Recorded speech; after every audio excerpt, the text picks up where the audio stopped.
நான் சொல்லப் போற விஷயம்லாம் தெரியாம நீங்க கிரிப்டோல இன்வெஸ்ட் பண்ணீங்கன்னு சொன்னா, நீங்க உண்மையா கிரிப்டோல இன்வெஸ்ட் பண்ணல. கேம்பிளிங் பண்ணிட்டுருக்கீங்கன்னு அர்த்தம். அப்படி கேம்பிளிங் தான் நீங்க பண்ண போறீங்கன்னு சொன்னா, நீங்க கிரிப்டோல பண்ண தேவையில்ல. தாராளமா கேசினோ சென்டருக்கு போய் அதில இருக்கிற குதிரையில பெட் கட்டி உழைக்கலாம். ஸோ நீங்க கிரிப்டோ கரன்சில ரியல் இன்வெஸ்ட்மென்ட் பண்றீங்களா? அப்படி இல்லாட்டி கேம்பிளிங் பண்றீங்களான்னு சொல்லி இந்த வீடியோவ பார்த்து நீங்களே அனலைஸ் பண்ணிக்கொள்ளுங்க. பிளஸ் உங்களுக்கு இந்த கிரிப்டோ கரன்சி பிட்காயின பத்தி எதுவுமே தெரியாட்டி, அதை எப்படி செக்யூரா வாங்குற, எப்படி விக்கிற, எப்படி ஸ்டோர் பண்ற, எப்படி மல்டிப்ளை பண்ணங்கிற எல்லா விஷயத்தையுமே பிட்காயின் ஹார்வெஸ்ட் சிஸ்டத்துல டீச் பண்ணீங்க. அதை எங்க எடுக்கிறங்கிற விஷயத்த இந்த வீடியோட எண்டுல சொல்றேன். முதலாவது ஏன் நம்மள்ட்ட இருக்கிற இந்த கரண்ட் பேங்கிங் சிஸ்டம் மச்ச பிழையான ஒரு ஃபால்ட்டான ஒரு ஸ்கேமி பேங்கிங் சிஸ்டம்ங்கிறத முதல்ல நீங்கள் விளங்கெடுக்கணும். பேங்க் சர்வீஸில் நம்ம என்னத்துக்காக பாவிக்கும்?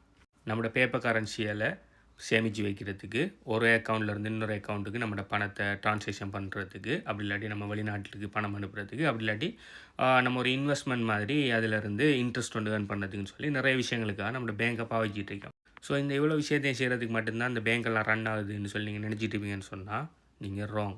ஃப்ராக்ஷனல் பேங்கிங் சிஸ்டம்னு ஒரு விஷயம் ஒன்று இருக்குது. அது என்னன்னு சொன்னால், பேங்க்கில் இருக்கிற கஸ்டமர்ஸோட பணத்தில் 10 வீதமான பணத்தை மட்டும் பேங்க் வச்சுக்கொண்டு மிச்சம் 90 வீதமான பணத்தை பேங்க் என்ன பண்ணலாம், அடுத்த ஆக்களுக்கு லோன் கொடுக்கலாம். இப்போ உதாரணத்துக்கு $100 மில்லியன் கஸ்டமர் ஃபண்ட் பேங்க்கில் ஆக்கள் டிபாசிட் பண்ணிக்காங்கன்னு பார்த்தீங்கன்னு சொன்னால், அதில் ஒரு 10 மில்லியனை மட்டும் பேங்க் ரிசர்வில் வச்சுட்டு மிச்சம் இருக்கிற 90 மில்லியனையும் ஆக்களுக்கு லென் பண்ணி அவனால் இன்ட்ரெஸ்ட் ஏர்ன் பண்ணிட்டு இருக்காங்க.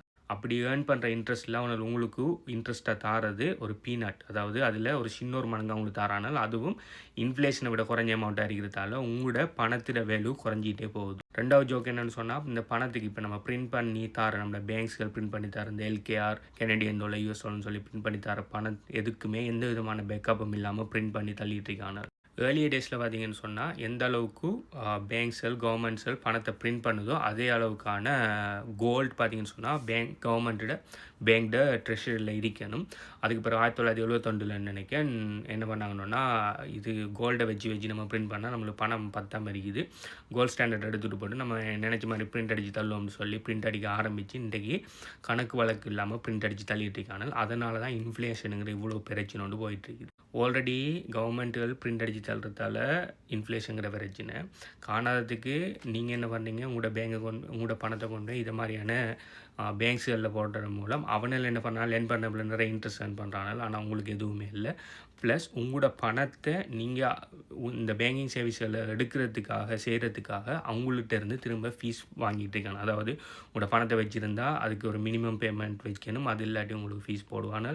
நீங்கள் ஒரு இடத்துலேருந்து இன்னொரு பேங்குக்கு நீங்கள் ஃபண்ட் ட்ரான்ஸ்ஃபர் பண்ணக்குள்ள அதில் ஒரு ஃபீஸ், அப்படி இல்லைன்னு சொன்னால் உங்களுடைய ஏதாவது லோன் அது இதுகள் இதாகினா அதுக்கு ஒரு ஃபீஸ், அப்படி இப்படின்னு சொல்லி கடந்த ஃபீஸுக்கு மேலே ஃபீஸ் போட்டு உங்களோட பணத்தை உங்கள்கிட்ட இருந்து சுரண்டிக்கிட்டு இருக்காங்க. ஸோ இதுக்கெல்லாம் மாற்றிடாக கொண்டு வந்த ஒரு டெக்னாலஜி தான் இந்த பிட்காயின் டெக்னாலஜி. ப்ளஸ் இந்த பிட்காயின் டெக்னாலஜி எதில் ரன் ஆகுதுன்னு சொன்னால், பிளாக் செயினுங்கிற டெக்னாலஜிலாம் இந்த பிட்காயினுங்கிற ரன் ஆகுது. ஸோ பிளாக் செயின் பார்த்தீங்கன்னு சொன்னால் இந்த பேங்க் மாதிரி ஒரு சென்ட்ரலைஸ் கண்ட்ரோல் இல்லை. ஓகே, உலகம் பூரா இருக்கிற இண்டிபெண்ட் மைனிங் கம்ப்யூட்டர்ஸோட பவரில் இது நடந்துக்கிட்டு இருக்குது. ஸோ ஒரு தனிப்பட்ட நபராலேயோ ஒரு தனிப்பட்ட கம்பெனியாலேயோ ஒரு தனிப்பட்ட கவர்மெண்ட்டாலேயோ பிட்காயின் நெட்வொர்க்கை நிப்பாட்ட முடியாது. ஸோ நான் பிட்காயின் சம்மந்தமாக வீடியோ போட்டோன்னே பொறுங்க யூஎஸ் வந்து ஸ்டாப் பண்ணிடும், யூஎஸ் ஒரு பேனை போட்டாண்டா எல்லாம் கதை முடிஞ்சுன்னு சொல்லி பூமர் கொஞ்சம் பேர் வந்து கதைப்பீங்க. யூஎஸ்ஆல எந்த நாடு நினைச்சாலும் பிட்காயினை நிப்பாட்ட முடியாது. என்ன காரணம்னு சொன்னால், பிட்காயினை நிப்பாட்டணும்னு சொன்னால் உலகம் பூரா இது எலக்ட்ரிசிட்டி ஸ்டாப் ஆகணும். உலகம் பூரா ஒரே டைமில் எலக்ட்ரிசிட்டியை நீங்கள் ஸ்டாப் பண்ணினாலும் பிட்காயின் நெட்வொர்க்கை ஒரு கொஞ்ச நேரத்தை தான் நிப்பாட்டி வைக்கலாம். அதுக்கு பிறகு பார்த்தீங்கன்னு சொன்னால் ரினியூவபிள் எனர்ஜி ஜென்ரேட்டர் அப்படி இப்படின்னு சொல்லி திரும்ப பிட்காயின் நெட்வொர்க் ஆரம்பிச்சிடும். ஸோ ஒரு தனிப்பட்ட நபரால் ஒரு இதால் நிப்பாட்ட முடியாது. என்ன காரணம்னு சொன்னால், இந்த பிளாக் செயின் டெக்னாலஜி உலகம் பூரா இருக்கிற மைனர்ஸ்ட ரெக்கார்டு இருக்கும். ஒரு ஆளோ ஒரு தனிப்பட்ட நபரோ ஒரு தனிப்பட்ட என்டிட்டியோ அதை மெனிப்புலேட் பண்ண முடியாது. ஸோ இது சம்மந்தமாக மேலே டீட்டெயில்ஸ் ஒன்று சொன்னால், பிட்காயின் ஒயிட் பேப்பர்னு சொல்லி நீங்கள் சர்ச் பண்ணி அதை படிச்சிங்கன்னு சொன்னால் உங்களுக்கு கொஞ்சம் இங்கிலீஷில் அநேகமான வீடியோஸ் இருக்குது.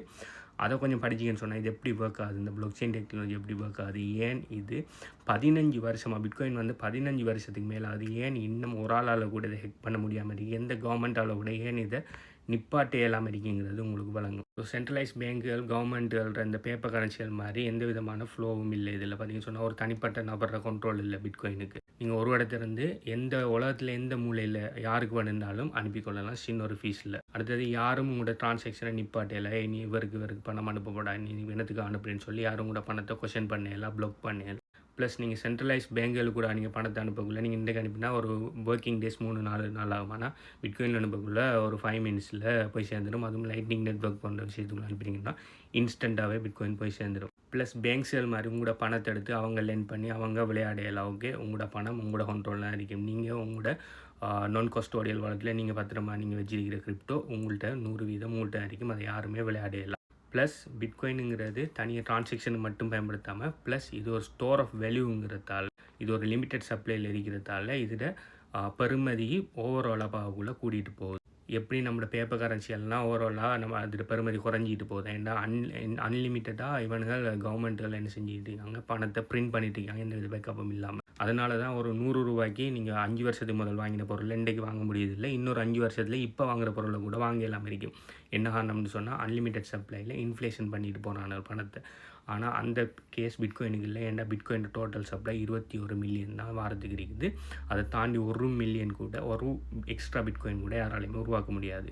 ஸோ நீங்கள் கிரிப்டோக்குள்ளே இன்வெஸ்ட் பண்ணிங்கன்னா கிரிப்டோ ஏன் ஒர்க் ஆகுது, ஒவ்வொரு கிரிப்டோ கரன்சியும் என்ன பர்பஸுக்காக உருவாக்கப்பட்டிருக்குது, என்ன காரணத்துக்காக நம்மளுக்கு பிட்காயின் தேவைங்கிற விஷயத்தை தெரிஞ்சுட்டு நீங்கள் கிரிப்டோ கரன்சியில் இன்வெஸ்ட் பண்ணிக்கணும்னா ரியல் இன்வெஸ்டிங். அதை விட்டு போட்டு அவன் சொல்கிறான் இவன் சொல்கிறான். அந்த ஒரு யூடியூபர் வந்து இந்த மீம் கோயினை வாங்க சொன்னால் 100x போகணுன்னா $10 போட்டால் $10,000 ஆக்கலாம்னு சொன்னால் அதை நம்பி காசு ஓட்டேன். இப்போ இது $10 $1 பெறுமதி இல்லாமல் கிடக்குன்னு சொல்லி இதுதான் பிரச்சனை. இங்கே வர பிரச்சனைன்னு சொன்னால் போதிய அளவான நாலேஜ் இல்லாமல் அவன் சொல்கிறதுக்காக நீங்கள் இன்வெஸ்ட் பண்ண போனீங்கன்னு சொன்னால் அதில் பேர் தான் கேம்பிளிங். ஸோ பிட்காயினுங்கிறது கிரிப்டோ கரன்சியில் இருக்கிற முதல்ல உருவாக்கப்பட்ட காயின். இதுதான் நம்பர் 1 காயின். இதை தாண்டி நிறைய கிரிப்டோ கரன்சியில் இருக்குது. எத்தூரியம், சோலனா, நொலி, நிறைய கிரிப்டோ கரன்சியில் இருக்குது. அதெல்லாம் பார்த்தீங்கன்னு சொன்னால் ஒவ்வொரு கிரிப்டோக்கு பின்னால் ஒவ்வொரு கம்பெனி இருக்குது, ஒவ்வொரு ப்ராப்ளத்தை சால்வ் பண்ணுறாங்க. எத்தூரியம் பார்த்தீங்கன்னு சொன்னால் ஒரு ஸ்மார்ட் கான்ட்ராக்ட் டீசென்ட்ரல் அப்ளிகேஷனில் பில்ட் பண்ணுற ஒரு சாஃப்ட்வேர்.